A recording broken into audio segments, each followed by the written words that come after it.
Glasgow इथे सुरू असलेल्या 23व्या राष्ट्रकुल क्रीडा स्पर्धेत भारताची मुष्टियुद्धातली दमदार कामगिरी कायम असून भारतानं 2 सुवर्ण पदकांची कमाई केली आहे। महिलांच्या 54 किलो वजनी गटाच्या अंतिम सामन्यात प्रीती पवारनं कॅनडाच्या स्कारलेट सवानचा 5-0 असा एकतर्फी पराभव करत सुवर्णपदक पटकावलं।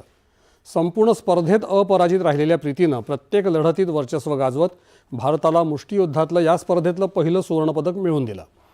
त्यानंतर जागतिक विजेती जस्मिन लॅम्बोरियानं अंतिम सामन्यात उत्तर आयर्लंडच्या गतविजेत्या मिकाएला वॉल्शचा पराभव करून सुवर्णपदक पटकावलं। त्यामुळे आजच्या दिवसात मुष्टियुद्धात भारताच्या खात्यात दुसरं सुवर्णपदक जमा झालं।